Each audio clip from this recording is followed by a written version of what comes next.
Every freelancer wants higher rates. Every freelancer wants to stand their ground in a negotiation. But how do you raise your rates, push back on price, and still walk away with the client without feeling confrontational or guilty? Today, I'm going to walk you through 3 real negotiation scenarios that you're going to encounter in your career, each one with increasing difficulty and nuance. The quick answer is this: clients don't pay more because of your skills, they pay more because of certainty. If they believe you reliably solve the exact business problem that they care the most about, the negotiation flips.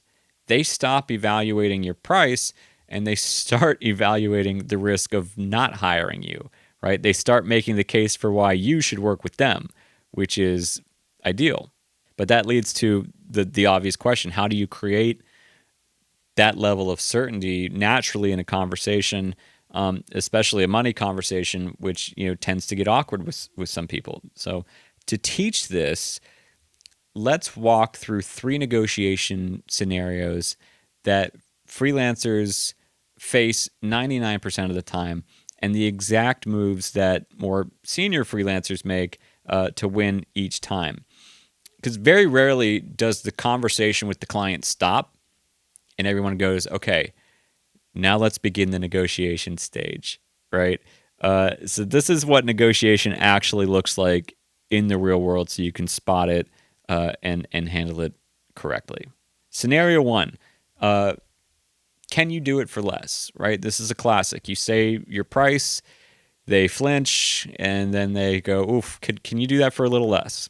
Beginners tend to panic here. Usually they just immediately say, yeah, we'll figure that out.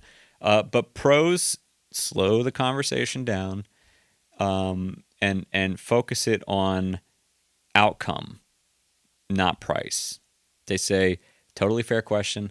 That's the budget that's ideal for delivering, this specific outcome, these success metrics that we outlined earlier in the call. If meeting a lower budget is a priority, here are some of the things that we're going to have to change about that scope. This works because you keep your rate intact, you stay collaborative, you're trying to solve the problem of them not having the ideal budget. So you're being a strategic partner, and you anchor the value around the result, not the inputs, not the hours or the tasks. Little inside baseball for you. People that are a little more experienced with negotiation know that first pushback is rarely about, really actually about money. It's more of a test, even if it's not consciously a test. They're either testing themselves, they're gut checking, what problem they're trying to solve, and is this worth this? Or they're subconsciously testing the person they're talking to. They're trying to think, is this person a pro? Have they taken a couple different paths to get to this result? So hold the center, pivot to scope, and you'll do just fine. You'll pass 80% of the negotiations before they even start. But let's move on to a scarier scenario when a client isn't just asking you for less, but they're comparing you to someone who's cheaper. They're saying, hey, we found someone who can do this for half of what number you just fed us, right? This is where a lot of beginners fall apart. They just start justifying skills and deliverables and hours and what have you. Pros do something counterintuitive.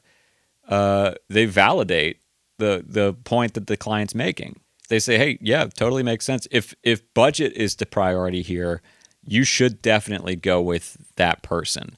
But if the priority is anything else, let's talk about it, right? So bring that front and center, and then offer to outline how you've seen this go wrong. If the budget didn't match, the desires, the success metrics that they were optimizing for.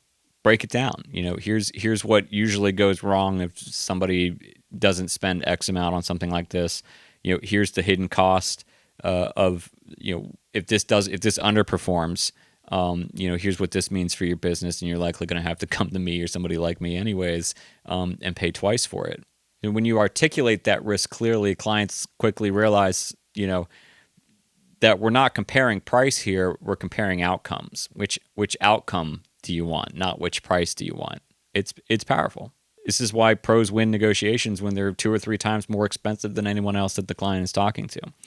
But what about the hardest scenario, when the client likes you, wants to hire you, but says the budget is fixed and non-negotiable? The money's just not there to do the thing that you do.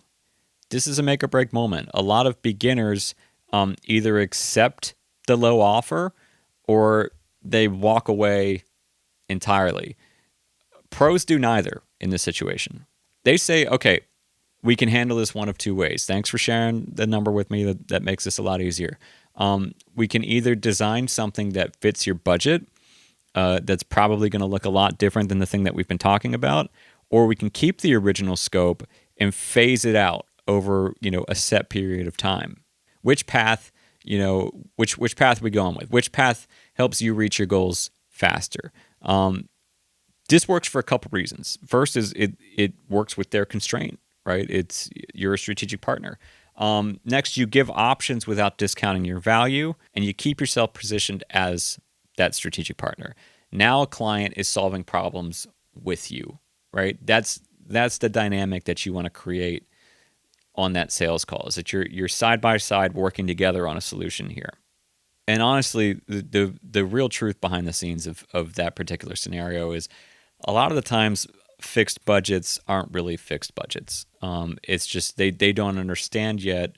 It hasn't been made clear to them. The result of how deploying X amount of money here will get them 5 times X amount of money there, right? So if you can work with them as a strategic partner to help them do that napkin math, those fixed budgets get a little more flexible. The through line in all 3 of these scenarios is simple. Pros negotiate from clarity, and newbies negotiate from fear. When you're clear on the painful problem you solve, the transformation you deliver, the risks you eliminate, and the systems behind your work, you become the safest option in the room. And clients very rarely negotiate against safety. They negotiate against uncertainty. Now, if you want more content like this in your life, more practical, tactical, actionable videos about freelancing, subscribe, hit notifications. And if you want to take it a step further and bring your goals and strategies and obstacles to me in a group coaching setting, then join the freelancing program with 1,300 other freelancers like yourself. Check the link in the description. It'll take you to the landing page where you can learn all about it, all about what we're up to over there. All right? See you on the next one.